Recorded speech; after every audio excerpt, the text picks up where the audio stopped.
The heavy velvet curtain squeaked open, and a line of third graders shuffled onto the stage, their costumes a rustling riot of felt and cardboard.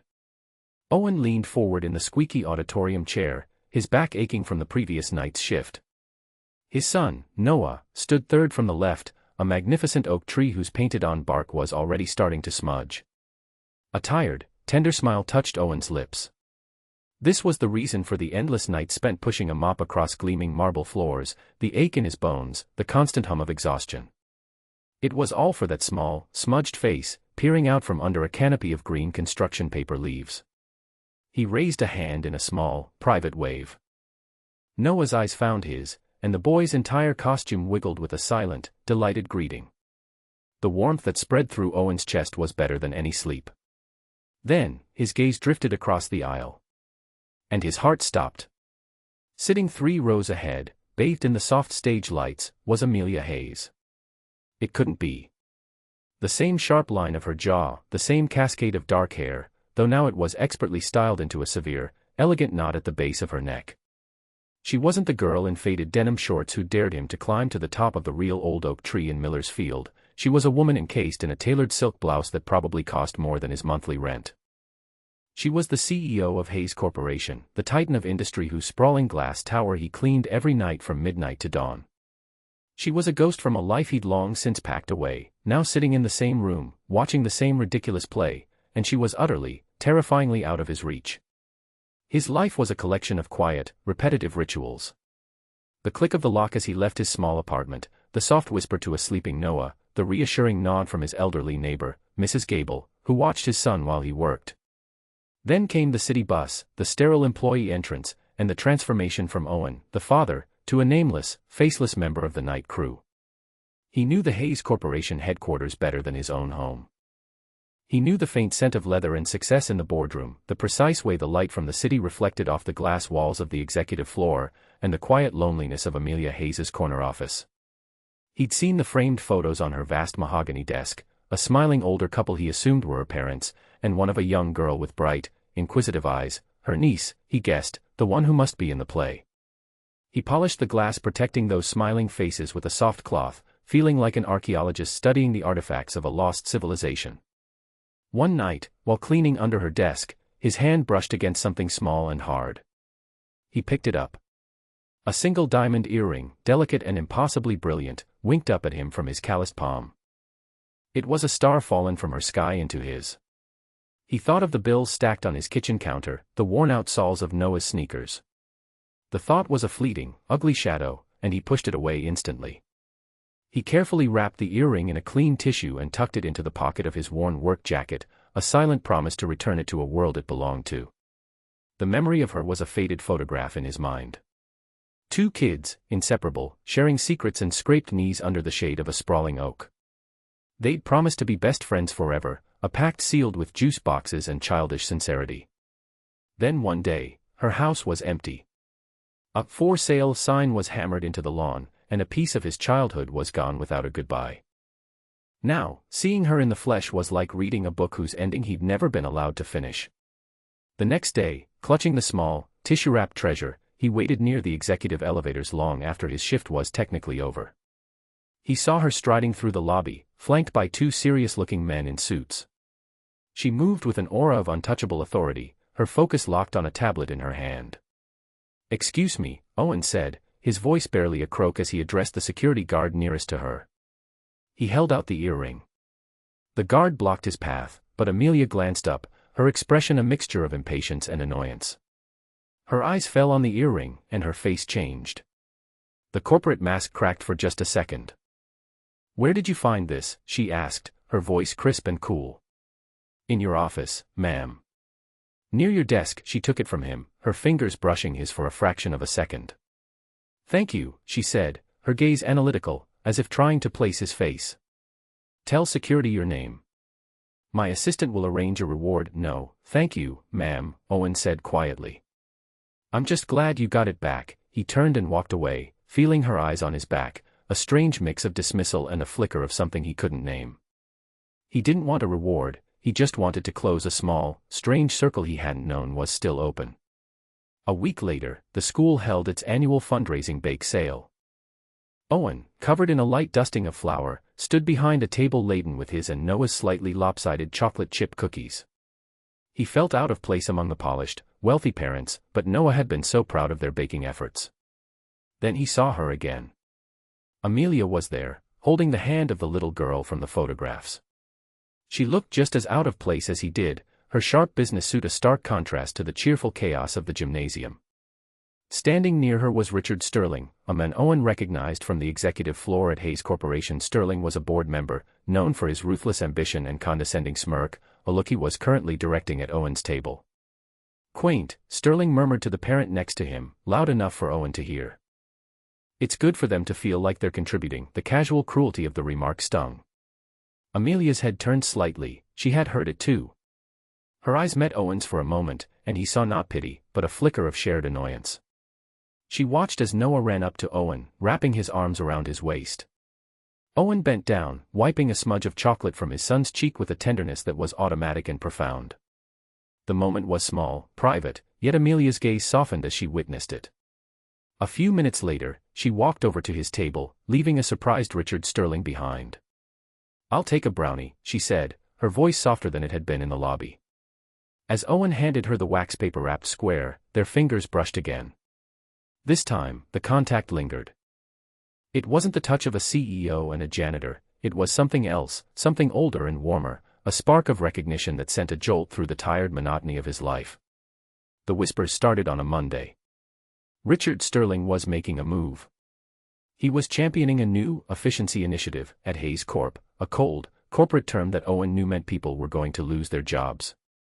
The proposal targeted outsourced services first, landscaping, catering, and the entire nightly cleaning crew. Sterling's plan was to replace them with a fully automated, robotic system. It was cheaper, cleaner, and involved no human resources overhead. In a closed-door executive meeting, Sterling presented his projections on a massive screen, his voice dripping with condescending logic. "It's about streamlining, eliminating redundancies," he explained. To illustrate his point, he pulled up a generic stock photo of a janitor pushing a cart. "We're paying for people like this, for their healthcare, their vacation days. An automated system has no personal problems. It doesn't get sick. It just works." To Amelia, the faceless figure in the photo suddenly had a name. It was the man from the school, the father with the gentle hands, the boy who had once dared her to dream. The numbers on the screen were undeniable, the logic sound from a purely financial standpoint. But something in her rebelled against the coldness of it, the casual dismissal of human lives as mere budget lines. "I want a full impact report," Amelia stated, her voice cutting through the room's sycophantic agreement. "I want to know the names of every person this will affect and a cost-benefit analysis that includes severance and community impact." Richard Sterling looked at her, his smile tightening.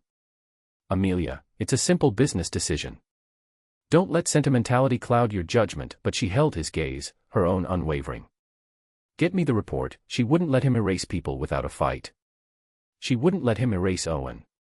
Richard Sterling was not a man who appreciated being questioned. He saw Amelia's hesitation not as compassion, but as weakness, a weakness he could exploit to further his own ambitions.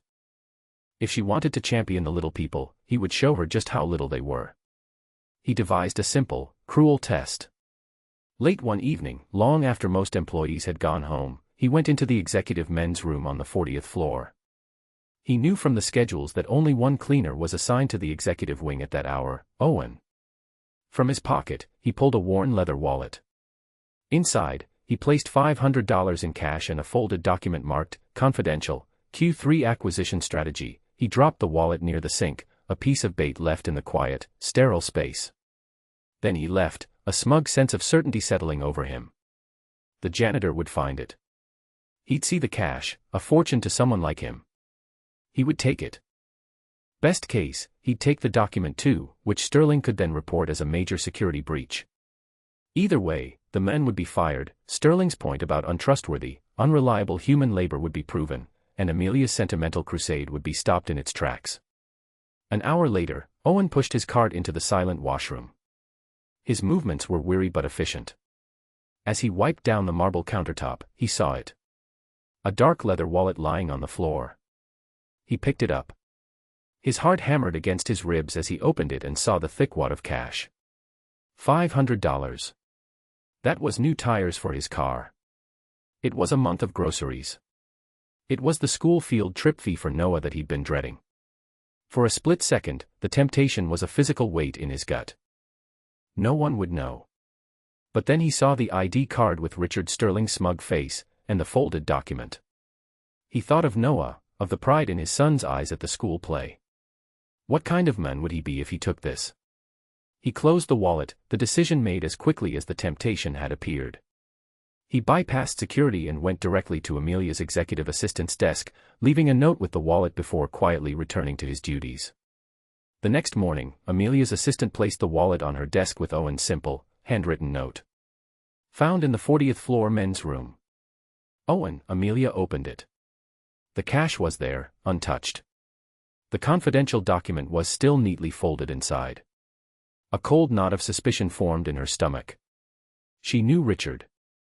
She knew his games, his hunger for power. This was too convenient, too perfectly timed with their disagreement over the cleaning contract. She pulled up the security logs for the executive floor from the previous night. The time-stamped footage was clear. Richard Sterling entering the washroom at 10:15 p.m. He left 2 minutes later. Owen entered at 11:30 p.m., on his regular schedule. There was no one else. The trap was so obvious, so malicious, it made her sick. He hadn't just been trying to prove a business point, he had actively tried to ruin a man's life, to use Owen's presumed desperation as a weapon against her. The depth of his cynicism was chilling, but it was dwarfed by the wave of profound respect she felt for Owen. He had been tested in the cruelest way and had not wavered. The quiet dignity she had glimpsed at the school, the integrity of the returned earring, it wasn't a fluke. It was the very core of who he was. The boy who'd kept her secrets under the old oak tree had become a man of unshakable honor. Later that day, she summoned Richard to her office. She didn't raise her voice. She simply placed the wallet on the desk between them. "You lost this," she said, her voice dangerously calm. "Owen, from the night crew, found it. Everything is still inside." Richard's practiced composure faltered. A flicker of panic crossed his eyes before he could mask it. "Ah. Good. Glad to have it back, I'm sure you are," Amelia said, leaning forward slightly. "It must be a relief, knowing we employ such honest, trustworthy people. People worth investing in." The message was unmistakable. He knew that she knew. The power dynamic in the room had irrevocably shifted. She found him the following Saturday at the park near the school. He was pushing Noah on a swing, his worn jacket a familiar sight against the bright, sunny day. He looked surprised to see her approaching, a flicker of apprehension in his eyes. "Mr. Riley," she began, then stopped. "Owen, Ms. Hayes," he replied, his hands still on the swing's chains. "Please, call me Amelia." The silence that followed was thick with everything unsaid between them, 20 years of different lives, the power imbalance of their current positions, the ugly incident with the wallet. "I wanted to apologize," she said finally, her voice softer than he'd ever heard it. "For not recognizing you at the play. And for what happened at work." What Richard Sterling tried to do was unacceptable. Owen just nodded, his gaze fixed on his son's laughing face. "It's okay." "No, it's not," she insisted. "He underestimated you. I think a lot of people probably do." They talked for a long time after that. She told him about the pressure of her job, the loneliness at the top. He told her about his late wife, Sarah, and the struggle of raising Noah alone. They talked about the old neighborhood, the oak tree, the divergent paths their lives had taken. It was the most honest conversation she'd had in years. As they spoke, Noah jumped off the swing and ran into the grassy field, returning a moment later with a fistful of dandelions. He solemnly presented the bouquet to Amelia. "These are for you," he said. Amelia knelt, accepting the weeds as if they were a dozen roses. "Thank you, Noah. They're beautiful." She looked up at Owen, her eyes shining with an emotion he couldn't quite decipher, and in that moment, the corporate titan vanished, replaced by the girl he used to know. "I have a proposal for you," she said, rising to her feet. "Not a reward. A job. I'm creating a new position. Manager of Facilities and Staff Welfare. I need someone who understands the building from the ground up. Someone people can trust. I need you." The boardroom was a lion's den, and Richard Sterling was circling his prey. He stood before the board of directors, his voice smooth and confident as he made his final, impassioned plea for the automation initiative.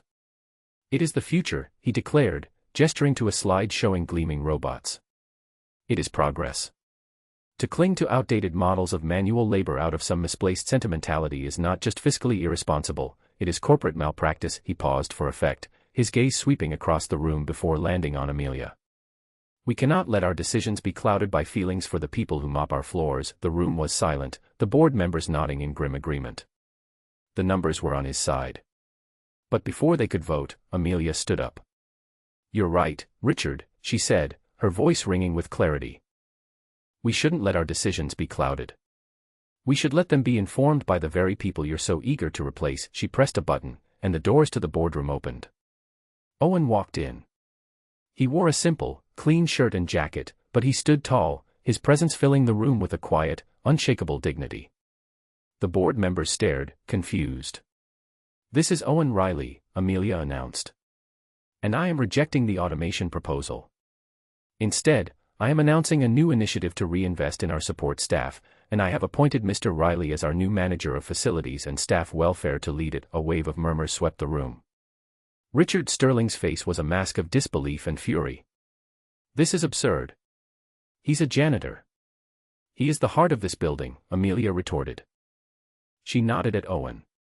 He stepped forward, not to the podium, but to the side of the table. He didn't speak in corporate jargon. He spoke about Mrs. Gable, who relied on her night shift pay. He spoke about the pride his team took in their work, the small acts of care that kept the building not just clean, but human. "A building is just glass and steel," he finished, his voice steady. "It's the people inside who make it a community. You can't automate that." His simple, powerful truth silenced the room. Richard Sterling was exposed not as a visionary, but as a bully. The board, seeing the shift in power, sided with Amelia. Owen had won, not with power or money, but with integrity. 6 months later, the sterile hallways of Hayes Corporation felt different. Warmer. Owen moved through them not with an invisible cleaner's cart, but with a purpose that was visible to all. He knew everyone's name, from the security guards at the front desk to the executives on the top floor. He had implemented new training programs, advocated for better benefits, and created a sense of community among a workforce that had once been invisible. The changes had improved morale and, to Richard Sterling's eternal chagrin, had actually increased overall efficiency. Owen's day no longer ended when the sun came up. He was waiting outside Noah's school in the bright afternoon light when his son came running out, backpack bouncing. "Dad!" Noah yelled, launching himself into his father's arms. Owen swung him around, the easy laughter a sound he never got tired of. A moment later, Amelia joined them, a soft smile on her face. She had traded her severe business suit for a simple dress, and the tension she used to carry in her shoulders was gone. She ruffled Noah's hair, her touch gentle and familiar. They had fallen into an easy rhythm, a quiet courtship built on shared values and dandelion bouquets. As they started the walk home, Amelia's hand found Owen's, their fingers lacing together naturally.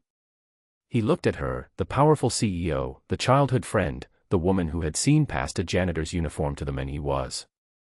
He saw the girl from under the oak tree, and he knew he was finally home. Why would a billionaire risk her reputation for a man the world had overlooked? Because she had been reminded of a truth she had almost forgotten in the cold world of boardrooms and balance sheets, that a person's true worth is not measured by their title or their bank account, but by the quiet, unwavering strength of their heart. And in his, she had found a home.